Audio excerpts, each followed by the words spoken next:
Hello everyone, we'll be doing another first round preview of the Tampa Bay Lightning and the Toronto Maple Leafs in this video.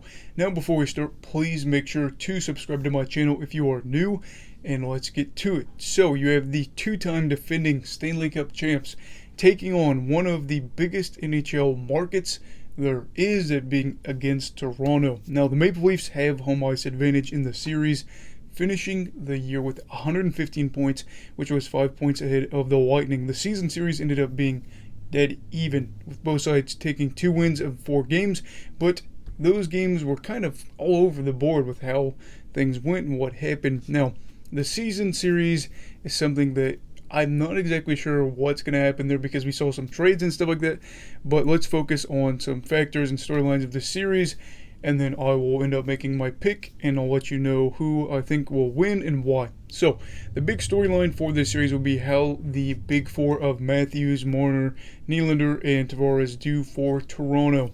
Just like we talked about last year, these guys take up a massive chunk of the payroll and are going to have to perform in the series if the Leafs are able to beat Tampa Bay.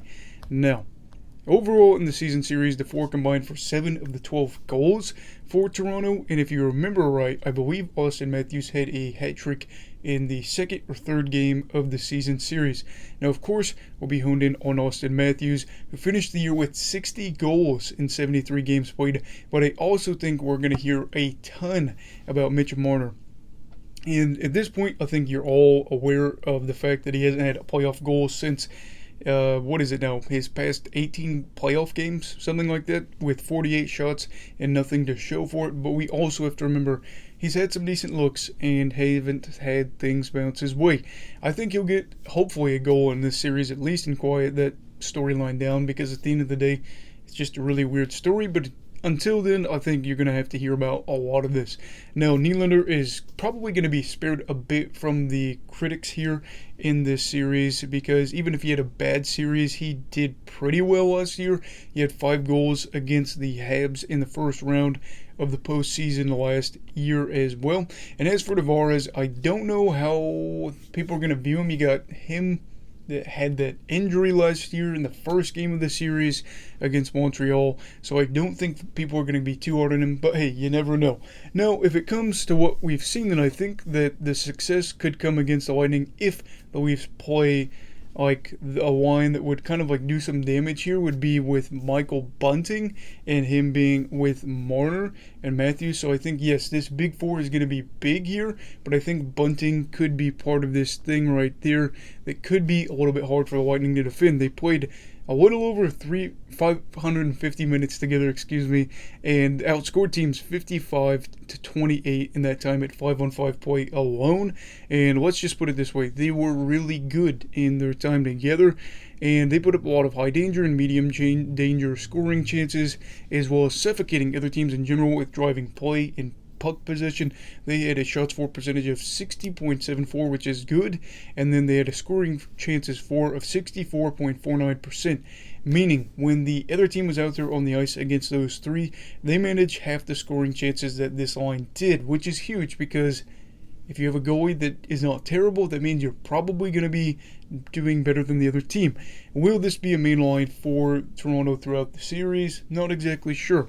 But I'd say that these three can play together, and with the way Bunting and Marner, I almost said Barner, but with the way Bunting and Marner move the puck, and Matthews can score from different points of the ice, this spells trouble. Plus the fact that Bunting is a strong presence down low, that is big, because you get a guy that hopefully becomes an antagonizer in some way for Toronto, and hopefully he gets under Tampa's skin and can just kind of be that guy that, kind of like a Marchand, but a little different. Now, for another storyline for this series, we're going to be talking about the depth of these two teams. Tampa Bay is insane. They have 9 players with 17 goals or more on the year.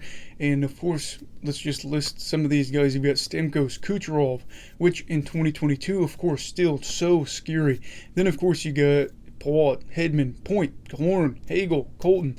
And I'm sure we could just keep going because they are that good. The point is, they're deep, and not just offensively. We know that this team is stout on the defensive end as well, as they are led by former Norris winner Victor Hedman, who's put together another Hedman-like year, and he will be helping his team to possibly another cup this year, and that's just crazy considering that they have won back-to-back cups and then play in this crazy good Atlantic Division, and in a normal year, I think win the division, but you've got Florida above them and then Toronto above them.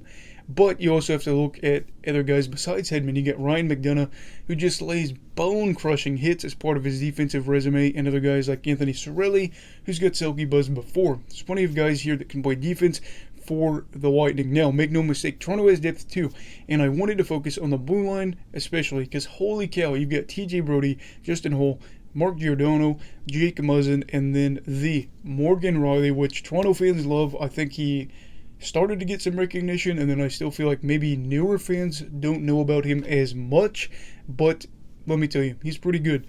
This is a group that I feel really good about, and I think that Sheldon Keefe, the Toronto Maple Leafs head coach, probably has to feel good about this one as well, as they've got a lot of experience playing minutes together, which is crucial to have that chemistry going into the season series or the playoff series against the two-time defending champions. Now, for Toronto, their blue line won't be the only factor in this series, but likely will be the difference between the Leafs winning it or going golfing yet again. And finally, before I say my verdict, I had an air bubble there, but before I talk about my verdict, I think we have to talk about the goalies and net for both sides. For Toronto, you have Jack Campbell, and he is loved or hated by some Toronto fans depending on how he's playing. And on the season, he went 31-9-6 with a 2.64 goals against average on the year, 914 save percentage, along with 5 shutouts and a goal saved above average of 7.47, good for 17th in the league. He was hot and cold this year for sure, and the cold streak was really long, going from mid-January, really not ending till only a few weeks ago. And in that time, he posted a record of 10-4-2, but had an 871 save percentage to go along with giving up about 3.5 goals per game. Now, when his game is on, it's definitely on, and for a team that does a great job of helping out their goalies in terms of their defensive play and limiting chances, this is good because he's going to have to probably end up playing well but not having a huge workload, and hopefully he can take the momentum he had to finish the year that was like those last 4 games into the playoffs. Now, as for Tampa Bay, they have the man, the myth, the legend, Andrei Vasilevskiy. Vasilevskiy went 38-18-5 on the year with a 2.46 goals against average, a 917 save percentage, and only 2 shutouts, but had a goal saved above average of 18.07, which was 8th in the league this season for all goalies.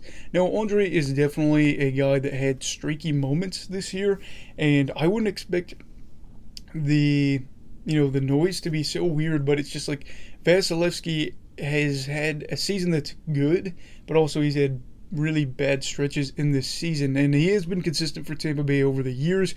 So for Lightning fans, you're probably hoping he can get that form back and get that going into the postseason, with hopes of hoisting Lord Stanley for the 3rd straight season. Now, we'll have to see how that goes.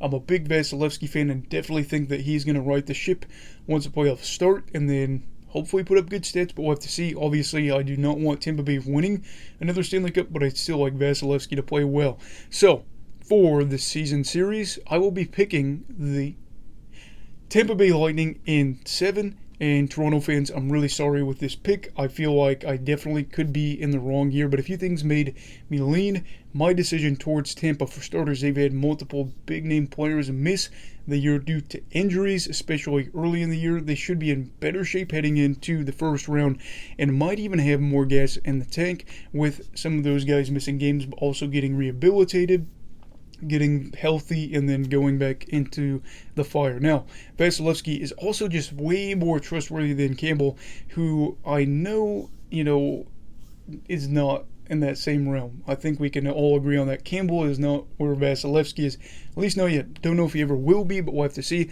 But yeah, Campbell has a really bad tendency to give up really like a lot of goals against high danger chances in terms of what his save percentage is, which I assume Tampa Bay will probably be getting at least a few for this series. I know Toronto's a good defensive team, but Tampa Bay's Tampa Bay. I imagine they're still going to get some looks, and both teams' power play should be fun to watch in the series, and the penalty killers will have their hands full, especially Tampa with how good Toronto's been with the man advantage on the year. But when it comes down to it, I just don't trust Campbell and net over Vasilevskiy. And I'm sure that head coach John Cooper for the Lightning has a few tricks up for his sleeve. And I think it's going to be close. And Toronto could win it. But again, looking at these things, I had to go with who I trusted in net. And that's why I ended up picking Tampa Bay. So that's all for this video. Who do you think will win the series? And how many games will it happen in? Let me know down below in the comments. Don't forget to like this video if you enjoyed it. Subscribe to my channel if you are new. You want to see more content from me. Also, don't forget to check out my other season previews, which I will leave a spot for you to click on at the end of the video to get to them. Everyone, stay safe. Have a great night. Eagle of Hockey, alright. Goodbye, Brigadiers and Brigadettes. This is your captain signing off. Have a great night.